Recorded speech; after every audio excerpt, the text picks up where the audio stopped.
Imagine standing on the edge of a pristine lake, the sun rising over the horizon. The water is still, reflecting the sky like a mirror. You cast your line, the lure arcing gracefully through the air before disappearing beneath the surface. This, my friends, is more than just fishing. It's a metaphor for the journey we call research. At first glance, these two pursuits might seem worlds apart. One involves tackling complex questions and delving into the unknown, while the other conjures images of tranquil patience and a connection with nature. But look closer, and you'll find they share a surprising number of similarities. Both require preparation, the right tools, adaptability, and a healthy dose of patience. Whether you're an angler seeking the perfect catch, or a researcher pursuing groundbreaking discoveries, the journey begins long before you cast your line or formulate your hypothesis. It starts with a sense of wonder, a thirst for knowledge, and a willingness to embrace the unknown. So, join me as we explore this fascinating parallel between fishing for knowledge and the art of research.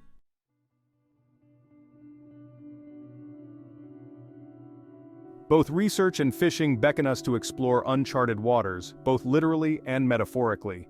In fishing, we venture into diverse ecosystems, each teeming with unique species and challenges.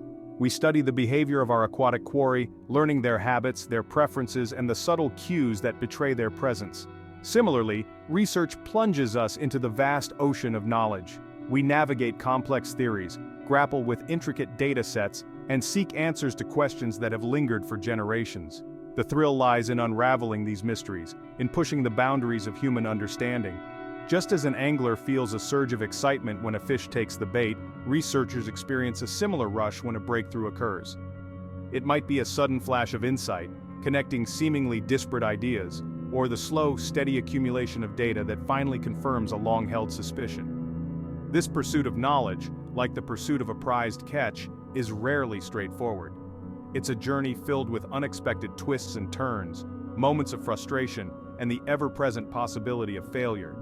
Yet it's precisely this element of uncertainty that makes both endeavors so captivating.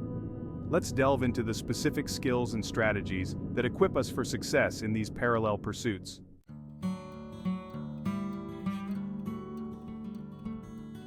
Just as a skilled angler wouldn't dream of casting a line without first studying the waters, a successful researcher understands the importance of thorough preparation. In both pursuits, a well-defined plan is the bedrock upon which success is built. For the angler, preparation begins with understanding the environment. What type of fish are they targeting? What kind of water do these fish prefer? A fast-flowing river, a tranquil lake, or the depths of the ocean? Factors like water temperature, clarity, and even the time of day can influence a fishing expedition's outcome. Similarly, researchers must invest time up front to define their research question clearly and precisely. This involves identifying a gap in existing knowledge, a puzzle that needs solving, or a question that demands further exploration. Just as an angler wouldn't use a heavy-duty fishing rod to catch a small trout in a stream, a researcher wouldn't use a complex statistical model to analyze a small set of qualitative interviews. Both endeavors require a thoughtful approach to maximize the chances of success.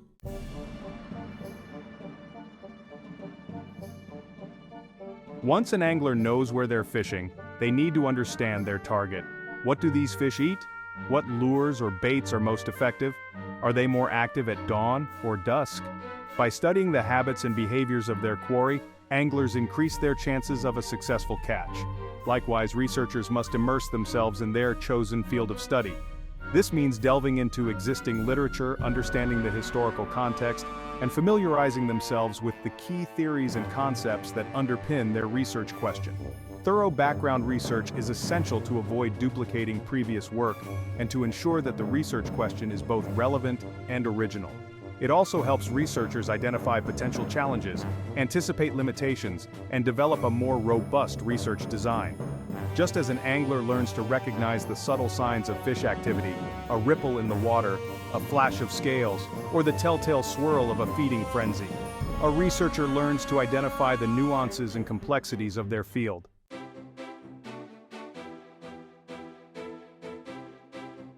Equipping for success tools of the trade, no angler would head out on the water without a trusty rod, reel, and a tackle box full of carefully chosen lures and baits.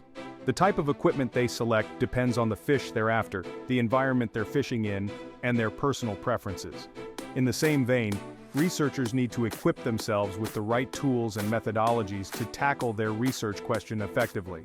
This might involve mastering specific software programs for data analysis, learning how to conduct interviews or focus groups, or becoming proficient in using laboratory equipment. The choice of tools depends on the nature of the research. For instance, a quantitative study might require statistical software like SPSS or R, while a qualitative study might involve using tools like NVivo for analyzing interview transcripts. Just as a skilled angler knows which lure will entice a particular fish, a savvy researcher understands which methodologies will yield the most meaningful and insightful data. The key is to choose tools that align with the research question, the type of data being collected, and the overall research design.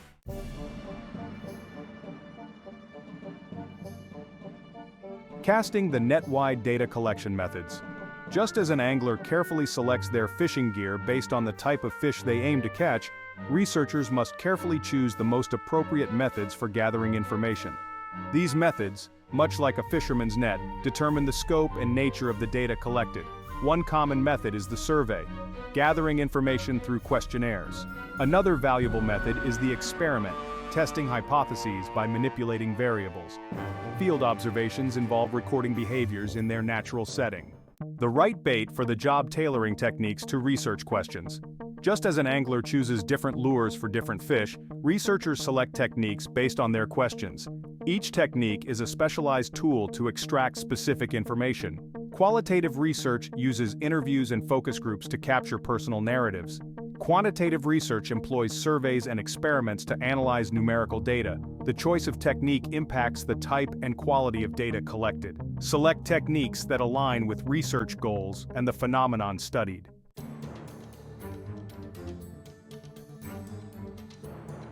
Section 3. Navigating the data stream, analyzing information effectively. Once an angler has cast their net and hauled in their catch, the next step is to sort through their haul, separating the desired fish from the bycatch. Similarly, researchers must sift through the vast sea of data they collect, identifying patterns, trends, and insights that address their research questions. Data analysis is the process of cleaning, organizing, and interpreting data to extract meaningful information. The specific techniques used for data analysis depend on the type of data collected and the research questions being asked. For qualitative data, analysis often involves techniques like thematic analysis, discourse analysis, and grounded theory. These approaches focus on identifying themes, patterns, and meanings within textual or visual data, such as interview transcripts, field notes, or documents. Imagine a historian poring over old letters and diaries, piecing together a narrative of a bygone era. Quantitative data analysis, on the other hand, relies heavily on statistical methods to identify relationships, test hypotheses, and make predictions. Researchers use statistical software packages to run tests, create graphs and charts, and calculate measures of central tendency and variability. This allows them to draw objective conclusions based on the numerical patterns within their data. Think of a climate scientist analyzing decades of temperature data to track changes in global climate patterns.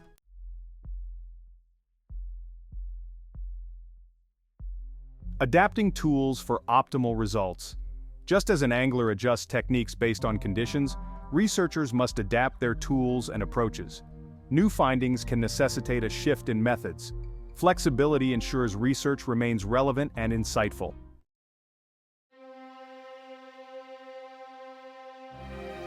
Section 1. Weathering the storm: adaptability in fishing and research. Picture this. An angler arrives at their favorite fishing spot, tackle box brimming with confidence. They've studied the weather reports, consulted the tide charts, and meticulously selected their lures. But as they cast their line, a sudden squall rolls in, transforming the placid lake into a churning mass of whitecaps. The wind whips at their line, tangling their carefully tied knots. What separates a seasoned angler from a frustrated novice in this scenario? Adaptability. Just as a seasoned angler adjusts to changing weather patterns, water conditions, and even the mood of the fish, a successful researcher must remain flexible and adapt to the evolving nature of their work. Research, like fishing, is rarely a predictable, linear process. It's a journey of exploration, fraught with unexpected obstacles, surprising discoveries, and the constant need to reevaluate one's approach. Imagine a marine biologist embarking on an expedition to study coral reefs, only to discover that a recent bleaching event has decimated the ecosystem they intended to study. Does this mean abandoning the research altogether? Not necessarily. An adaptable researcher might shift their focus to studying the causes and consequences of coral bleaching, using the unexpected event as an opportunity to explore new questions and contribute valuable knowledge to the field.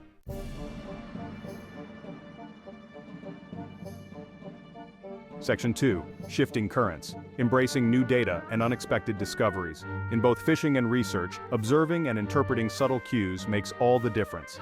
A skilled angler reads the water, recognizing ripples and swirls. This constant observation allows them to adjust techniques and choose the right lures. Researchers must be attuned to subtle signals, open to unexpected patterns and anomalies.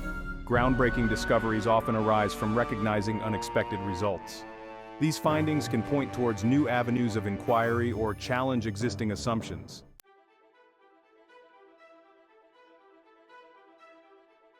Section 3. The art of the pivot, adjusting course in the pursuit of knowledge. Adaptability in research often requires a willingness to pivot, to adjust the research question, modify the methodology, or even shift the entire focus of the study in response to new information or unforeseen challenges. This ability to adapt is not a sign of weakness, but rather a hallmark of a skilled researcher. Just as a river carves its path through a landscape, constantly adjusting its course in response to obstacles and changing terrain, so too must research be a fluid and dynamic process.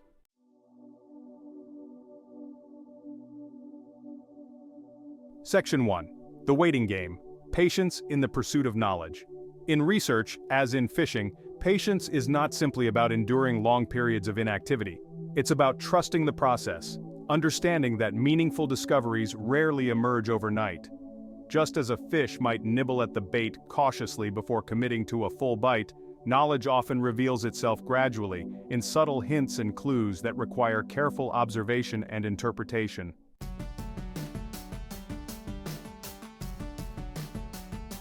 Time's gentle tug. The gradual unfolding of discoveries. Patience in research requires a certain comfort with ambiguity, a willingness to sit with unanswered questions, to embrace the unknown. The path to discovery is rarely a straight line, but rather a meandering journey with unexpected detours and unforeseen obstacles.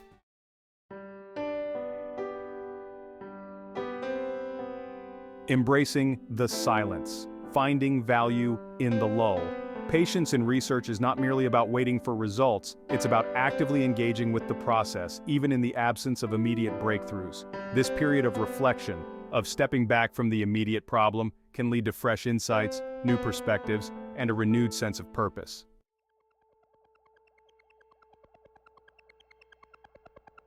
The rhythm of discovery. Timing in the natural world. In the realm of nature, timing is everything. The ebb and flow of the tides, the cycles of the moon, the changing seasons, these rhythmic patterns influence the behavior of countless creatures. A skilled angler understands these rhythms, recognizing that certain fish are more likely to bite at specific times of day or during particular phases of the tide.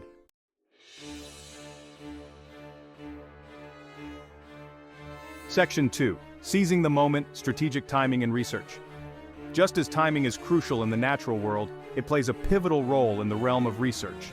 Knowing when to publish findings, present at conferences, or submit grant proposals can significantly impact the visibility and impact of one's work. By understanding the rhythms of their respective fields, researchers can increase their chances of success, reeling in their desired outcomes with a combination of knowledge, skill, and impeccable timing.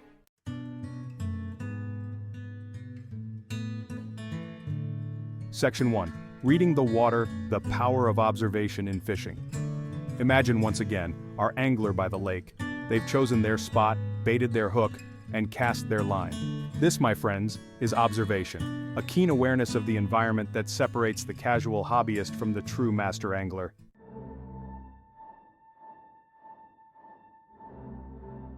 Section 2. Detecting the subtle signals. Observation in the research process. Just as a skilled angler reads the water, a perceptive researcher learns to read their data, discerning patterns, anomalies, and subtle signals that might otherwise go unnoticed. This ability to observe and interpret the nuances within data is essential for drawing meaningful conclusions and uncovering hidden truths.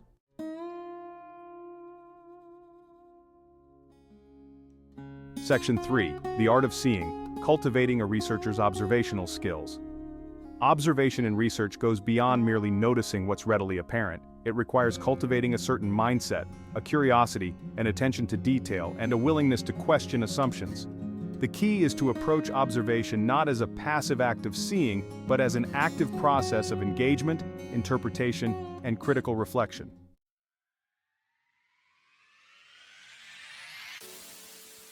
Section 1. The Shared Thrill of Discovery Connecting Fishing and Research.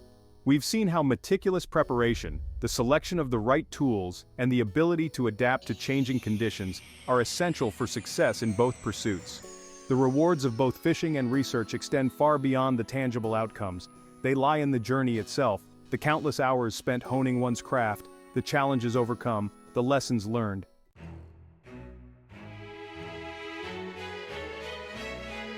Section 2. Casting Off. Embracing the journey of knowledge. Embrace the uncertainty, celebrate the small victories, and never lose sight of the joy of exploration. Cast off your lines, my friends, and let the currents of curiosity carry you towards new horizons of knowledge and understanding.